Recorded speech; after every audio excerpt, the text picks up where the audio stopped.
So thank you very much, everyone, for coming to this really wonderful invitation of a wonderful friend of mine, Professor Cheryle Séguin. So she obtained her Bachelor's of Science and Master's degree in 1999 and 2001, respectively, from the University of Western Ontario. So she was in the Department of Anatomy and Cell Biology. And then she moved and received her PhD in cell biology and tissue engineering from the University of Toronto's Department of Laboratory Medicine and Pathobiology in 2005. And after completing her doctoral studies, Dr. Séguin pursued a postdoc fellowship at the Sick Kids Hospital, where she worked in the field of early mammalian development and stem cell biology. Thanks to her diverse scientific training, which encompassed genetics, tissue engineering, stem cells, and developmental biology, Dr. Séguin has developed a broad expertise.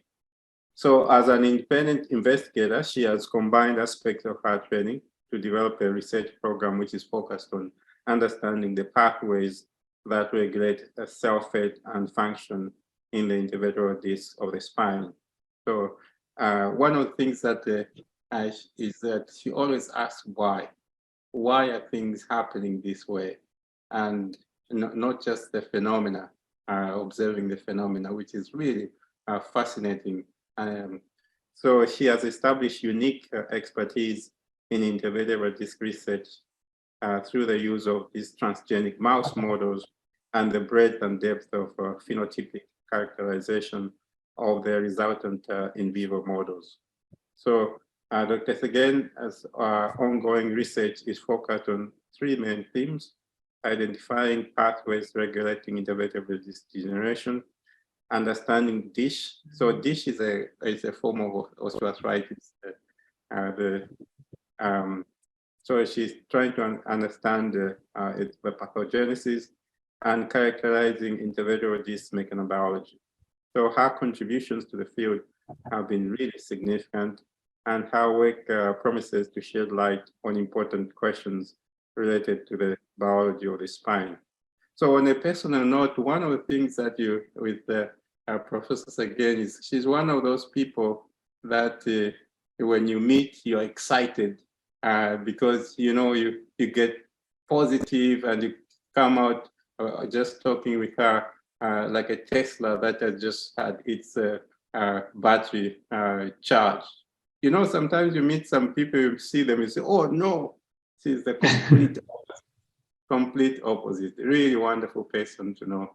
And it's a pleasure to welcome Professor Séguin to this seminar. Her title is Using Mouse Models to Explore the Drivers of Common Spine Disorders. Professor Séguin, please. Well, Faxon, thank you so much for that, which might have been the kindest introduction I've ever received to a talk. Very, very generous. Trainees, I think this is a brilliant example where some might have looked at my training and saw it as perhaps unfocused, yet Faxon made it sound so intentional and was a really brilliant way of presenting it. So thank you very much for the introduction to be here with you today. Even if it's online, I'm hoping that we can have a good interaction and for the opportunity for me to tell you about some of the work that my lab is doing in the area of spine biology. So I'm sure those of you who, in your department with the illustrious group of researchers that you have, that you're really familiar with the problem of back pain. This probably isn't news to you, but back pain is the most frequently reported musculoskeletal problem in adults. The introductory paragraphs to my grants write themselves. It's a really common problem in most countries, and there are symptomatic but no disease-modifying treatments for back pain or the disc degeneration that's often associated with it. In fact, when you look at the most recent global burden of disease studies, here's one of the figures from the paper published in 2013 in Lancet, mapping the cause of years lived with disability. Low back pain is the most common and most significant problem. So a really big issue and a problem that is ripe for creative and interesting solutions to address it. So while back pain is inherently multifactorial, and there are many things that contribute to it, in about 40% of cases, back pain is associated with degeneration of the intervertebral discs. So I'll pause here for a second to make sure that we're speaking the same language, all of us, and defining what I talk about when we talk about the intervertebral disc. So here's a section through an intervertebral disc that's put in to highlight the different components. And so the spine really works together as a unit, right? And you have these complex cartilaginous structures called the intervertebral discs that separate the vertebral bones. But even within the intervertebral disc, there are multiple cell types that have to work together to fulfill the physiological function of the tissue, which is to absorb load and to allow for spinal stability. So the disc is formed by the central nucleus pulposus, which is a gelatinous tissue rich in aggrecan. In humans, it has the consistency of about toothpaste. It's very hydrated in some species where if it will herniate out and from the tissue. And the nucleus pulposus, this really hydrated gelatinous tissue, is surrounded by the annulus fibrosus, which are concentric bundles of type 1 collagen that serve to contain the nucleus pulposus and anchor it to the adjacent vertebral body bone through the cartilage end plates. We know a lot about the structure of the disc, and we know a lot about what the end stage of disc degeneration, or what characterizes a degenerate intervertebral disc. And so the disease transition is associated very similarly to osteoarthritis with local tissue inflammation. The drivers of disc degeneration at the molecular level are still largely unknown, but we know it's associated with changes to the cartilage end plate, associated with its ossification and osteophyte formation at the boundaries, that there's discogenic pain associated with the ingrowth of vascular and neural tissues, local tissue inflammation, that at the end stage results in structural failure of this tissue. And so today I'm going to walk you through a few different stories from my lab. I'm hopefully we'll get through them all and cover them with apologies, maybe a bit more superficially, but I just wanted to tell you about the different approaches that we've taken to research in our lab.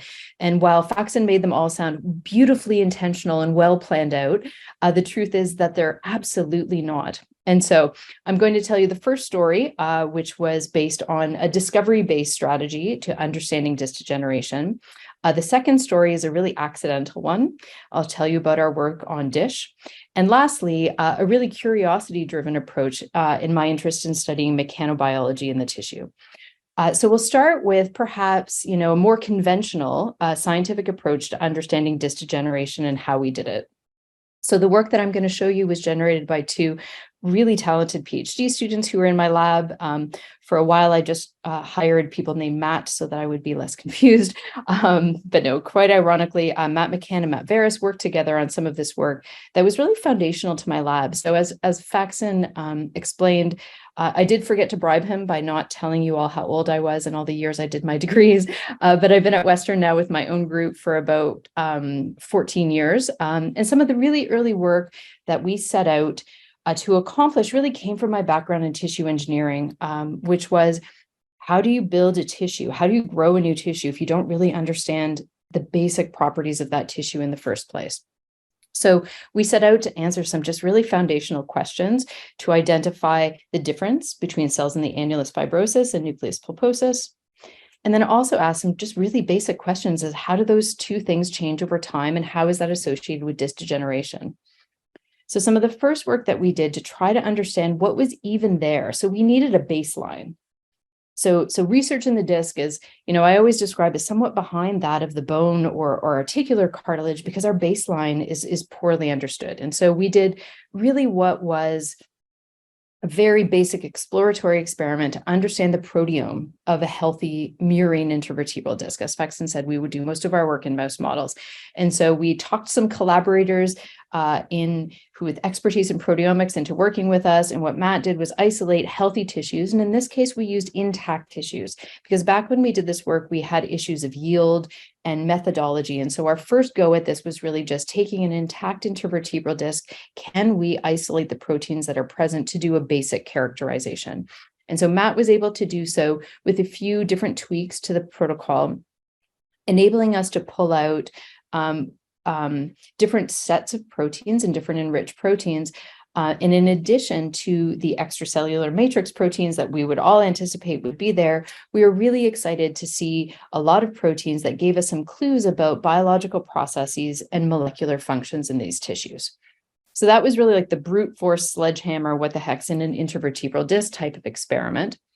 And having had that success, we set out to do a similar type of screen, but to ask some more precise questions. And this is usually where I like to pause and tell all the trainees in the room that this experiment I wrote, I proposed it as a postdoc in my very first grant. And the paper came out 10 years later. And so don't give up. Often the first ideas that you have are still worth doing, but nothing's as easy as you think it's going to be. And so this paper is near and dear to my heart because it was really worth doing, and it took several attempts to do so. So what did we do? The question was, using gene expression analysis, so an omics approach, could we characterize the gene expression to compare nucleus pulposus tissue, so again, in our histological section, the central tissue that's highly vacuolated, to that of the annulus fibrosus, and moreover, ask how that gene expression profile changed over time. So these are representative histological sections that show you the remarkable change in this tissue as an animal ages. So really healthy, skeletally mature mice at 2.5 months of age. This is the nucleus pulposus. Out just a few months later at 6 months of age, really big changes in both the cell organization and the matrix around it. And out with age, in a totally degenerate disc, really big changes in these cells. So our question was, what is going on inside these tissues? To allow us to do this, we used a mouse model that I had characterized during my postdoc, which importantly enabled us to label notochord-derived nucleus pulposus cells and distinguish those from any other cell type in the disc. And we did this by crossing that Cree line to the ROSA MTMG reporter to generate our little Christmas tree mice, we liked to call them, where cells derived from the notochord that populate the nucleus pulposus were all expressing green fluorescent protein, and all the other tissues in the disc were expressing red fluorescent protein. So we could use these markers to separate the tissues and do this detailed molecular analyses of them. And so again, I'll just show you kind of the zoomed out view of what all this data told us, but we were able to compare the inherent differences in gene expression between nucleus pulposus and annulus fibrosus in young healthy mice at 6 months of age, giving us really our first view and one of the early papers in the field to give us our first view of cell type specific markers within these compartments. We could do the bioinformatic analysis to compare molecular functions of proteins within biological functions. And of course, really big structural differences in extracellular matrix between these two compartments. And for example, this data is really useful in understanding everything, including, this crazy idea I have to make an annulus fibrosus Cree strain, which I think would be really fun too.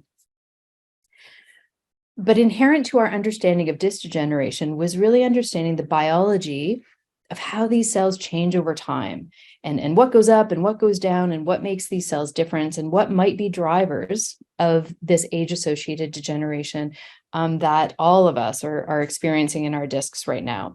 And so we were able to do this analysis of change over time within just the nucleus pulposus, because this is the tissue where degenerative changes are thought to initiate. We could overlay these data sets, to identify genes that are only in a subset. So, really interested in, for example, these genes that are only highly expressed in the really old tissues with age-associated degeneration, or gene signatures that are unique to just young, healthy intervertebral disc tissue. So this data is really deep and will allow us to follow up on what we hope to be drivers of degeneration, or perhaps ways to reverse some of the degenerative changes that we see by recapitulating more of an early or embryonic pattern within these tissues. So at the end of the day, we come up with these lists. And so this was really one of the reasons it was my first grant that I ever wrote. Was I thought, okay, this will be it. I'll make myself, a recipe list, and I can follow this for my career, and, at some point become as illustrious as Faxon is in the field of disc biology. And so it has given us lots of really important information, and we're really excited about it, particularly following up on maybe not the structural aspects, but the cell biology aspects. So I'll give you one example. We found enrichment. We looked for different pathways that might be enriched and stumbled upon nuclear receptor pathways that seem to be enriched with degeneration in these tissues. And so we followed up on a few of these hits. We've made a matricellular protein knockout, and we have a few of them, but I'll share with you these ones, which are all unpublished data. So Jeff Kerr, another talented PhD student in my lab, decided to follow up on these targets of nuclear receptors. And why would we even start here? Well, here at Western, I have the benefit of working really closely in the musculoskeletal research group, and my lab and office, weirdly so, are adjacent to that of Frank Beyer. And so we've had a lot of fun over the years working together and studying the similarities between our two favorite tissues of interest. And some of the really early work that Frank had done looking at nuclear receptors showed that they play a really big role in osteoarthritis. And so when they started coming up on a lot of these hits of ours, we thought, well, perhaps this is worth following up on. And so Jeff took on this project and started characterizing how PPAR delta itself is expressed and active in the intervertebral disc. So he was able to show that within the intact, healthy tissue, it's expressed in both compartments, but perhaps more so in the annulus than the nucleus pulposus. He developed some beautiful organ culture systems where we can take mouse explants and grow them up to 7 days in culture. And using pharmacological agonists to PPAR delta, he was able to show that disc cells actually do respond to agonism. And so here are just some downstream known targets of PPAR delta in cells. And he was able to show the induction of these genes when we treated with the pharmacological agonists. And to ensure that we weren't, veering left instead of right, we also took a look at human disc tissues that we obtained through collaboration with our local surgeons over at the Spine Center, and binned these human tissues based on their grade of degeneration. And this quick analysis also enables us to show that downstream PPAR delta target genes are more highly expressed, and that correlated with the stage of degeneration in these human tissues. So given its role as a regulator of cartilage biology and osteoarthritis, and the important role that nuclear receptors play in regulating cell metabolism, we thought this was something really great to follow up on. So working with Frank Beyer's lab, we generated the cartilage or tissue-specific knockout mouse.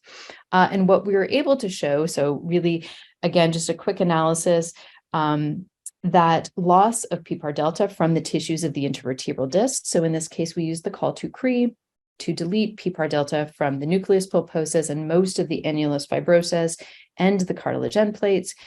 We were able to show that loss of PPAR delta protects from age-associated disc degeneration. So I'll just walk you through here in a wild type mouse. When you get out to about 25 months of age, very reproducibly across multiple lumbar disc levels, you see accelerated degeneration within the intervertebral discs. But quite surprisingly, the knockout mice were entirely protected from this age-associated degeneration, which suggests this could be something really neat to follow up on using the available pharmacological agonists and antagonists to this pathway. So just one example of how we can go all the way from zoom backed out, totally discovery, massive lists of proteins or genes into following up on some of these pathways and demonstrating their function within the compartment of the disc. So now that I've convinced you all that I've got this brilliant strategy that I use to run my lab, I'll tell you about the totally accidental research that we're also doing, which has proven to be a really fun and kind of, choose your own adventure style science that has kept me on the edge of my seat for quite a few years now. So let me introduce you to the ENT knockout mouse. So ENTs are membrane-bound sodium transport proteins that play a big role in nucleoside transport and salvage pathways in cells. I had absolutely no clue what this molecule was, but was sitting in my office one day when one of my collaborators, a pharmacologist from the department who was studying the role of these transport proteins in cancer drug metabolism, knocked on my door and said, "I've got some weird spines." And so we walked down the hall. We grabbed another colleague at the time, Jeff Dixon, who many of you might know, who was a bone biologist. And the three of us sat down together to try to figure out what was going on in this mouse model. So this is a micro CT of a wild type mouse and these knockout mice. And hopefully what you can appreciate is in a wild type mice, you have vertebrae, beautiful kyphosis in these mouse spines. But in these knockout mice, there was all of this extra bone forming everywhere down along the spine. And so we thought, well, let's figure out what's going on. What I'm showing you here is just a view of these animals, an image taken from them. In a normal wild type spine, you can see the vertebrae, the disc space, and the ribs coming out from them. But all along the spine in these knockout mice were these big, lumpy, chalk-like outgrowths of mineralized tissue. And so the first thing we had to do is figure out what was going on, what at all in them. This is a histological view of what these big outgrowths were. And consistently, they were formed by these really amorphous acellular calcifications. So it's not bone. There's no osteoblasts, osteocytes, there's no osteon. It's just mineralized, chalky calcifications that form, and they're actually pushing apart the intervertebral disc. So they seem to be forming within the annulus fibrosus. We carried out a beautiful time course series working in collaboration with a bunch of labs here at Western and showed that this is a progressive phenotype that develops over time. Ironically, the only reason that it really was shown was that the student was using all of his animals to do all of his cardiac research around 2 or 4 months of age. And the student had accidentally forgot and let some mice age, and they were becoming progressively paralyzed. And the vets said, "Hey, what's going on?" And so all of this started really accidentally based on the phenotype that these animals were showing. And our initial characterization was able to show this progressive mineralization of the spine over time, that there were these areas that are actually the mineral density exceeded that of normal bone. They were localized within the intervertebral discs, as well as within the paraspinal ligaments in the cervical spine in these animals. And this pattern, as I said, was very, very reproducibly. You can set your clock to the time frame in which mineralization was happening in these animals. So we sat back based on all this information we had and said, what does this resemble in humans? At first, we thought, was it modeling gouty arthritis? What was actually going on? And it turns out that this phenotype of progressive spine calcification was very closely modeling a disease called diffuse idiopathic skeletal hyperostosis, or DISH, which happens in humans. And so the first question I had when we figured this one out is, what the heck is DISH and why do we care, or should we care? Is this something worth pursuing? So DISH is a non-inflammatory form of arthritis that actually affects up to 25% of North Americans, very predominantly affects males over females, with prevalence rates over the age of 50 of approximately 40% of males. So if you're a Caucasian male over the age of 50, chances are you will have areas of ectopic calcification in your spine. It's characterized by these areas of flowing calcification along the anterior lateral aspect of the spine that preserves disc height. But the cause is unknown. It's entirely idiopathic. The association with symptoms there's lots of controversy in the literature about it. And the only clinical treatment is to go in, surgically remove these outgrowths. But in most individuals, they will just grow back. So very few treatment options. And this affects quite a few people and quite a large extent to the spine. So what I'll show you is some work done by Matt Veris and another talented PhD and a combined physiotherapy PhD student who's just finishing in my lab right now, named Dale Fournier. So the knockout was for ENT1. And so one of the first questions we had is why would loss of ENT1 associate with this ectopic calcification of these tissues? So we conducted some very early characterization of what was going on within these tissues. We were able to show that through EDX that these tissues or these areas of ectopic mineralization had very high calcium and phosphorus ratios, similar to that of hydroxyapatite. Within these tissues, many of the known regulators of biomineralization were quite disrupted. So what we showed was within discs, just prior to or associated with the onset of calcification, we had increased and aberrant localization of alkaline phosphatase activity within the intervertebral discs. And that the annulus fibrosus, the tissue where these big nodules start forming, actually showed a time-dependent decrease in the expression of many known inhibitors of biomineralization, such as matrix GLOT protein or ENPP1 or SPP1. So all of these, the active inhibition of biomineralization that normally occurred in the annulus was all being decreased or lost. And this was happening in concert with the appearance of these large areas of ectopic calcification. So we had this mouse model, we had this disease that seemed to match, but we really wanted to make sure that the phenomenon that we were studying in the mouse was actually applicable to the human disorder and not just something similar, but not the same. And so Dale, in my lab, had an expertise in anatomy and this really big passion in understanding human biology. And so we thought, well, geez, if this disease has a prevalence of like 20% maybe in older males, if we went up to the anatomy labs, the cadaver labs that we use as a teaching resource here in our medical school, could we find specimens with DISH? Because we know that the patients aren't routinely treated. There was no pipeline to accessing human material. So we thought that this would be maybe a good idea. So this was year one in a summer. Dale, as an undergrad summer student, went up there and we were able to take the human spines and do micro CT analysis to ask, would we find DISH in any of these spines? And it turns out that we sure did. So within that first cohort of 19 spines, 47% of them had DISH. Met the diagnostic radiographic criteria for the disease, which is these big flowing calcification across at least 3 contiguous motion segments. So we ended up with this now pool of material. So 7 males, 2 females, all with advanced age that met the diagnostic criteria for DISH, where we could try to then compare our mouse model to that of the human disorder and make sure that the pathology that we would study in the mouse was modeling that of the human.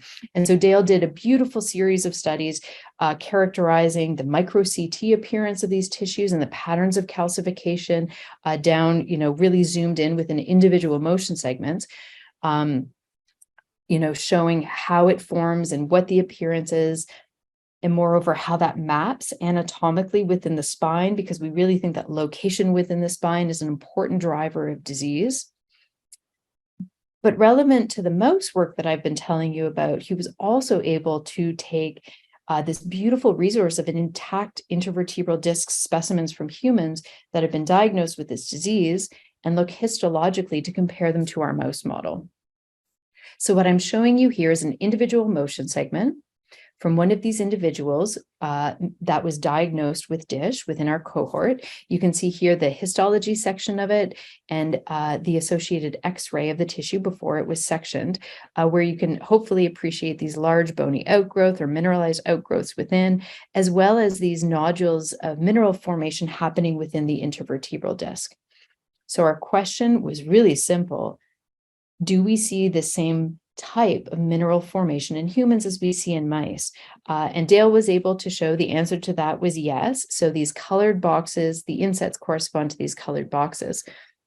So what Dale was able to show that within the annulus fibrosus, just like in the mouse model, the mineralized material had this amorphous acellular appearance, and this was localized both within the annulus fibrosus of the disc, as well as out here in the longitudinal ligaments. You could find these pockets of amorphous calcification within the ligaments as well. but that in the human lesions, we also found evidence of heterotopic ossification. So full bone formation, beautiful. You can see these beautiful osteons here in the polarized light microscopy view of the section. So in humans, we were able to find these regions of both dystrophic calcification and heterotopic ossification. We still have a million questions as to what comes first and what might precede the other, and Dale's continuing with some beautiful studies on this topic. But it told us that this mouse was probably modeling something that was very relevant to the disease in humans, because those of you who study bone know that, or probably intuit it, that the processes, the cellular processes that underlie dystrophic calcification would be very different from those that underlie heterotopic ossification. And so we're really, really interested in following up on that. Dale also did some beautiful work to look at the composition of these tissues. So here are some sections, gross sections of intervertebral discs from these patients with the scanning electron microscopy of them in the middle that really show this chalky, disorganized appearance of the calcified material. And to the right is the micro CT, where we've pseudo-colored to show that these areas of ectopic mineralization are hyperdense. So they have densities that exceed that of normal cortical bone, which again are very similar to what we showed in the animals, very high calcium and phosphate ratios resembling hydroxyapatite. So this characterization of the human tissues was really instrumental in showing us that what we were studying in the mouse was relevant to the human disease. And so we moved forward then using this mouse to do totally discovery science. So this is work done by Matt Veris in the lab, where we isolated intervertebral disc tissues from these knockout mice at 2 months of age, when calcification was not yet present within the disc, and at 6 months of age, when we know the calcification was growing within the annulus fibrosus of the disc. Again, giving us this kind of roadmap of which genes are differentially regulated in the wild type versus knockout, and which ones change over time in the knockout animals that are parallel with the growth or the creation of this dystrophic calcification. So we've done the transcriptome analysis, we've done the proteome analysis now, and I'm not showing you, but we've recently also finished the metabolomic analysis that we think will tell us, hopefully, what the heck is going on in these cells.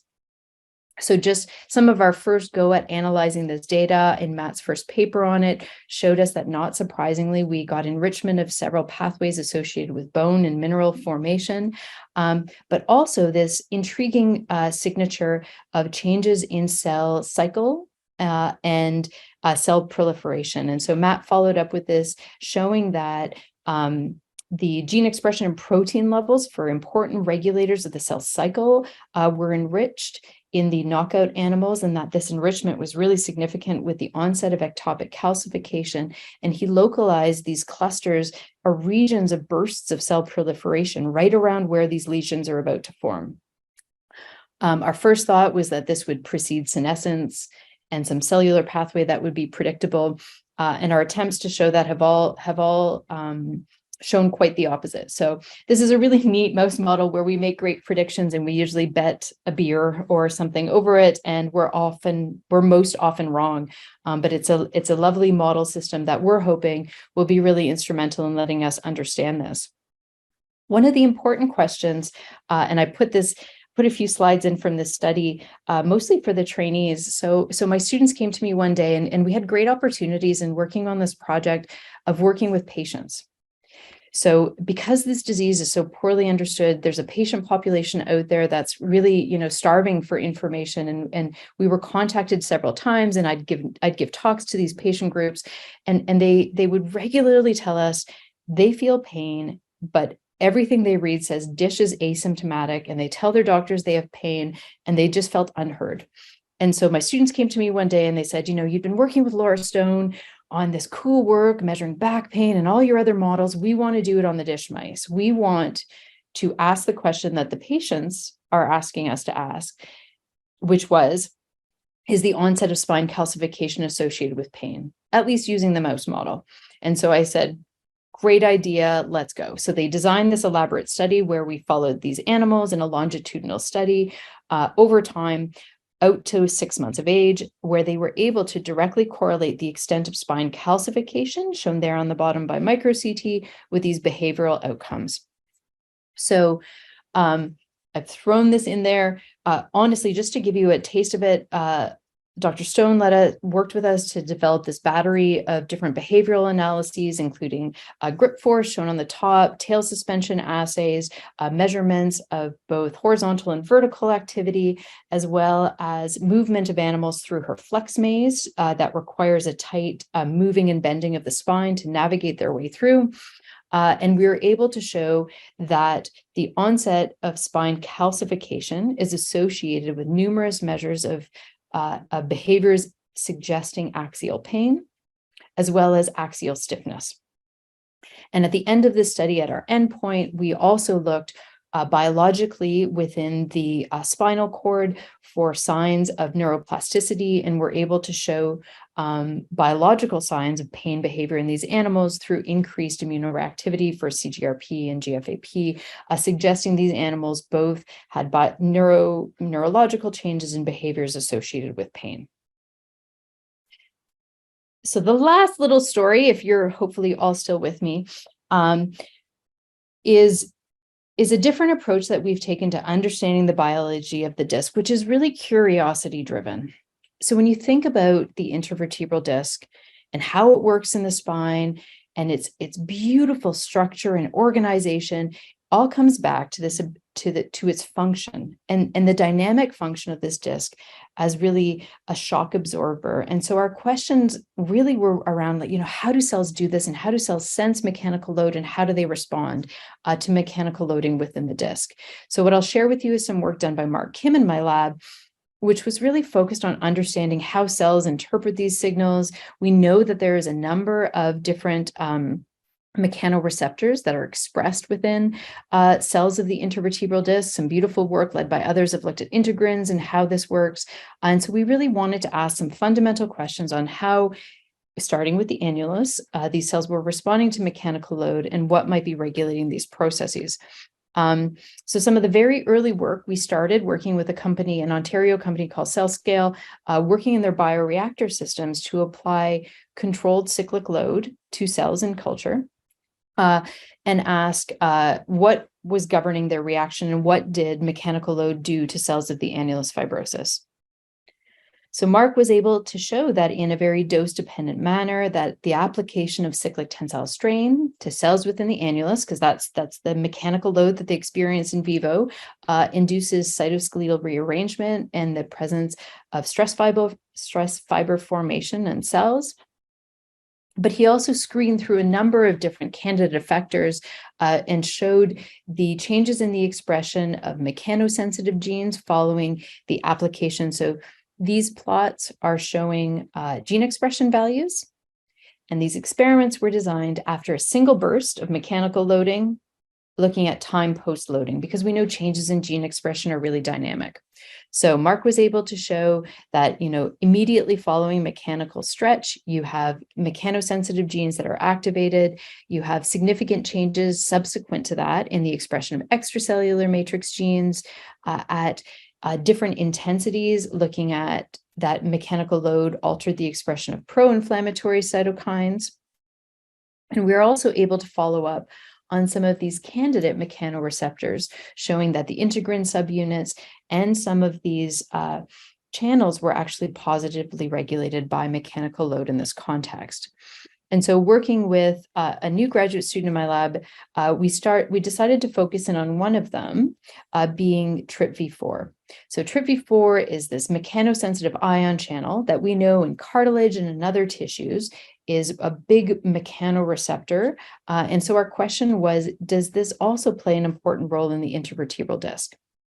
So working with a collaborator here at Western, we generated a new mouse to do this using a gene trap strategy.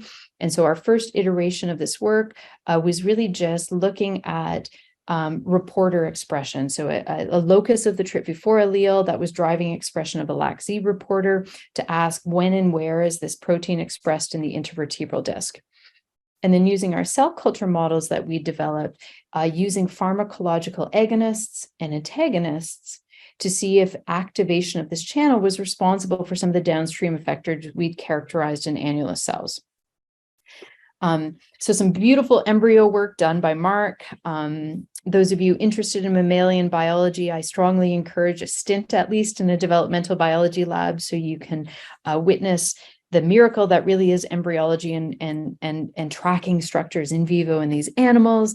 So Mark was able to show that in the developing notochord, which forms the primitive axial skeleton, and then later gives rise to the nucleus pulposus, that these cells were enriched in TRPV4 expression. So here's the stain, but also the antibody detection of beta-galactosidase. But that just postnatally, that cells of both the nucleus pulposus and annulus fibrosus, as well as the surrounding mesenchyme of the bone, were all very positive for TRPV4. So it's in the right place at the right time. Which led us to then ask, okay, is it doing anything?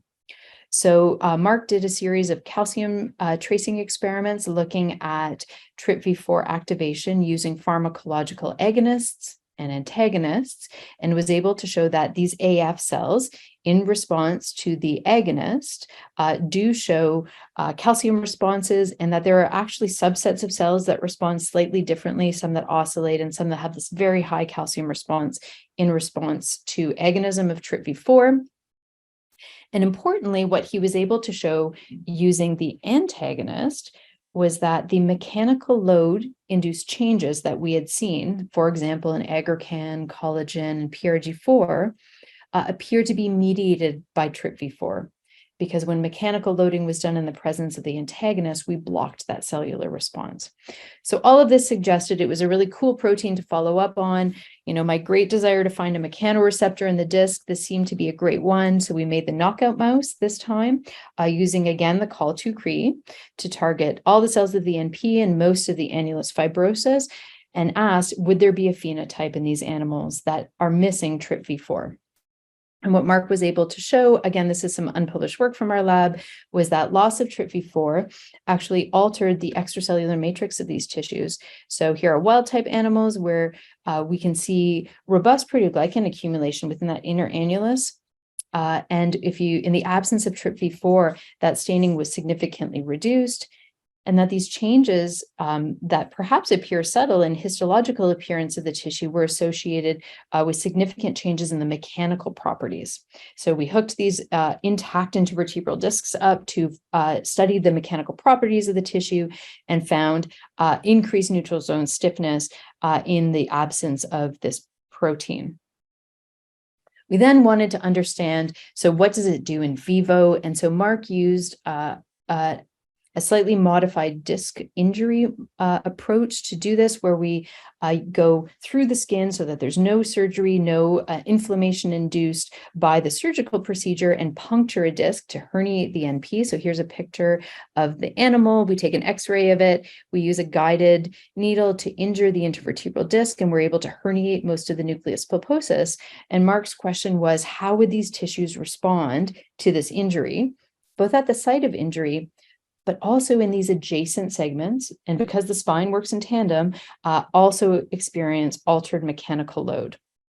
And what he was able to show was that while we couldn't appreciate much difference between the wild type and the knockout mice in terms of the site of disc injury, that the absence of TRPV4 protected from the adjacent segment degeneration that we saw in wild type mice. So the injury is only in one segment, and in wild type mice, the disc immediately adjacent gets all this weird mechanical loading and has accelerated disc degeneration. And this appeared to be mediated through TRPV4 because the absence of TRPV4 protected from this phenotype. Okay, so hopefully you've stayed with me through these three different stories of the type of research that we do in my lab. We have interest in different areas and of the disc, and really trying to understand some fundamental questions that drive, tissue formation and disc disease. I'll end by acknowledging the great team of trainees that through the years I've had the pleasure of working with, as well as some amazing collaborators that have agreed to keep spines from knockout mice or start something crazy like proteomics of a disc. And remind any trainees that we have a really neat collaborative training program focused on musculoskeletal health here at Western. If you're figuring out what to do with the rest of your life, please do let me know. And I will end there, and happy to take any questions. Cheryle, that was wonderful. That was a great presentation, and thank you very much. Please feel free to just put in the chat or just unmute and ask questions, trainees.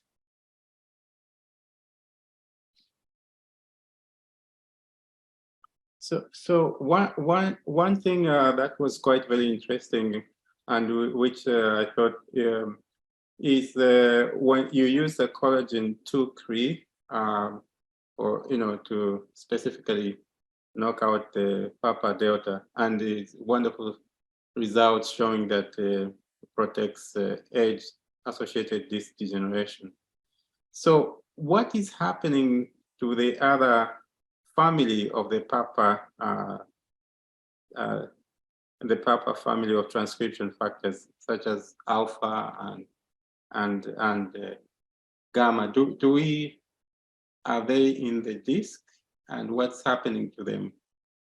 It's a brilliant question, Faxon, and perhaps you're reading my mind. So we're really interested in understanding the family. So we know that when we knock out just PPAR delta, there doesn't seem to be a big compensatory change in other members of the PPAR family. But that being said, nuclear receptors often bind as homodimers or heterodimers, even with other members of the families. Right. And so we're really interested in following up on even some of the other ones. So for example, we've generated an ARXR alpha knockout mouse, and trying to understand its role. It appears to have a really big role in early patterning of the disc of the annulus, actually. So we have these really big changes in annulus patterning when we knock it out. And just recently, we've generated the PPAR gamma null in working with McGill here in London, trying to study its role in the annulus, because it plays a really big role in tenocytes, and the annulus is kind of tendon-like. And so we've just started some basic characterization of those animals. But you're right, the interplay between the various nuclear receptors is really intriguing. And while some were thought to be really, adipose specific or specific to just one cell type, it looks like their ability to regulate cell metabolism might actually play an important role in many tissues like the disc that no one had anticipated they'd be significant in. Okay. Any other questions? Sure, I have. Great work, Cheryle. It was an amazing presentation. I really enjoyed every second of it. So I have a couple questions on the, so I guess I'll break it down from like how you presented it. So when you talk about the NT1 knockout mice, the dish phenotype. So in the spines, so there's obviously more calcification. Is there more bone turnover? Is there any changes in the bone turnover, since the spine is, I guess, one of the tissues that undergo a lot of bone turnover? So are there changes in that in these mice? Interesting question. So I don't think we looked at conventional markers of dynamic bone turnover. We did the micro CT analysis of vertebral bone parameters at each of these time points. So looking at, cortical density, cortical bone thickness, density, trabecular, all of those, micro CT outcome analyses. And we didn't find differences between the wild type and the knockout mice in those bone properties.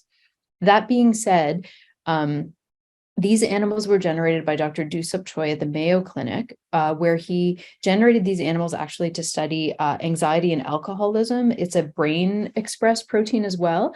And subsequent to our studies, they put one out that showed with time that the null mice become osteoporotic. But they assessed tissues that we didn't at time points that were slightly different. But general metrics of bone turnover, like class and new bone deposition, we didn't assess it in these models. And are there any changes in the calcium or phosphate levels in the serum? We have that data. It's in the paper. I'm going to tell you, I'm going to admit that I don't remember, but we looked at it.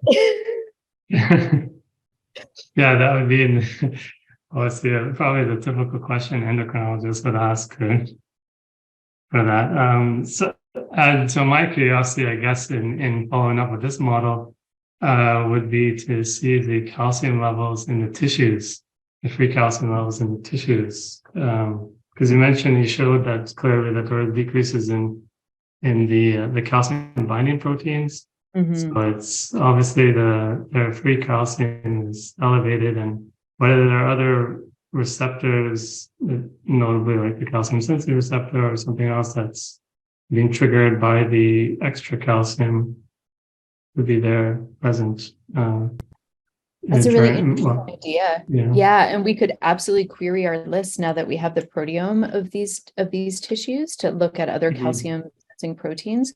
I can tell you that adenosine is one of the effectors that we were really intrigued to follow up on, because ENT1 is an adenosine transport protein. So we did show that was elevated both locally within the tissues as well as systemically within these animals. And we had this brilliant idea, because it was Jeff Dixon's, that we could trigger an calcification phenotype by culturing these cells under the conditions of really high exogenous adenosine. And it was a brilliant idea that didn't work out. So high adenosine alone can't do it, but maybe what we didn't do was high adenosine, high calcium. Yeah, perhaps, yeah. Yeah. Make a difference. That sounds pretty cool. And the other one was on the mechanobiology part of your talk. So the TRPV4 knockout, which is very interesting. So you presented data that when you knock it out in normal conditions, the TRPV4 decreased the proteoglycan content in the discs. But when you puncture it and look for adjacent disc degeneration, you found that the knockout resulted in more degeneration of the adjacent disc. So I'm assuming if you're considering therapy, targeted therapy would depend on specific time points for treatment, not something that you would take obviously early on. It would be depending on degeneration of your discs at certain levels, I guess, or maybe for surgery, those who undergo spinal surgery, fusion, they would look into taking something like this as a target. Absolutely. So some of the data is really telling us that these proteins, also the context is really important. So exactly what you're saying. So in the injury model of like an acute, really big sudden change in mechanical loading, it might play one role versus knocking it out over a sustained period of time. And the context dependency of these receptors seems to be really, really important. And that's something that we're really following up on. We have studies that are just finishing up right now, characterizing age-associated degeneration in these null mice. Very nice. And the last thing, I guess, probably something that we all have to refer to in grants, like you mentioned, the grant writing. How does it affect? Is there any differences between male and female in these knockouts, the ENT1 or the TRPV4? So we might need a whole other hour for that question. Oh my goodness, it's so neat. I think it's something that's so important to do, and I think as scientists, I myself was guilty of the idea that it's just easier to work with male mice. We don't have to worry about estrous cycle, hormones affect everything. But we've been pushed and now run all these experiments in male and female mice individually. My students, I do feel bad. These are massive cohorts of animals that now we have different male, female, wild type, whatever. But what we're seeing really consistently is that sex matters in our studies. So the ENT mouse is an exception. We see no differences in the pattern of ectopic bone formation in male and female mice. So for those, we haven't really explored sex as a biological driver of disease, because there seems to be, as opposed to humans, where the disease is way more prevalent in males, we see no difference in the mouse model. in all of our other mouse models, we see sometimes no effect in one sex and an effect in a different sex. And just recently in one of our papers that will be really fun to write, we've actually shown the opposite effect, where males have accelerated disc degeneration and females are protected on the exact same genetic knockout. So understanding the complexity of all of that and modeling it in vitro is a fun new challenge, I think, in really, really understanding it. But I think, my take home is injury-induced models are very different pathobiology and the cellular response to them than, age-associated models. And this is true in OA, right? You do a DMM versus age-associated OA. There's often contrasting roles of effector proteins in those contexts. And we're seeing it in the disc too. And I guess the last thing that I'll say is, spine is so fun. We have so many discs. It's a neat model system to work in. But some of our data is also showing that anatomical level is quite important too, that we see some effects that are, really pronounced in the lumbar spine, but we don't see them in the tail. And that could be, the interplay between mechanical loading and inherent tissue biology. So I think it's just really important to have really well-controlled and intentional experimental designs, because what's coming out in the field is more and more people start doing it. I spent some time in Nadine Shaheen's lab, and they have crazy phenotypes, but only in the tail and never in the lumbar spine.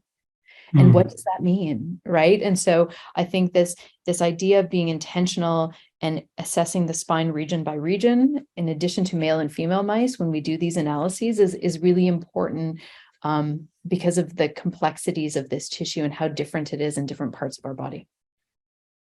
Okay, so thank you so much. Oh, that's wonderful. So there's a question in the chat from Mashid Motazawi. Cheryle. Yes. Okay. So, wondering what would be the future clinical implications of these experiments in disc degenerative diseases like ANK-SPON? Okay, so like ankylosing spondylitis. So we don't study ankylosing spondylitis. We don't have a mouse that models that disease. I do know that there are some from the groups being led out of Toronto. But I think a great example of that is for example, not binning disorders together. So what we've learned is that the biological processes that are associated with disc degeneration versus disc calcification versus these different etiologies versus an inflammatory driven one like ankylosing spondylitis is versus DISH, which is a non-inflammatory form of arthritis. Spreading phenotypes or spreading disease spectrums out is probably really important in understanding disease biology, because if we lump too many things together, even like injury and age-associated degeneration, then the water just gets really muddy in our ability to unravel the biology that underlies these different disorders.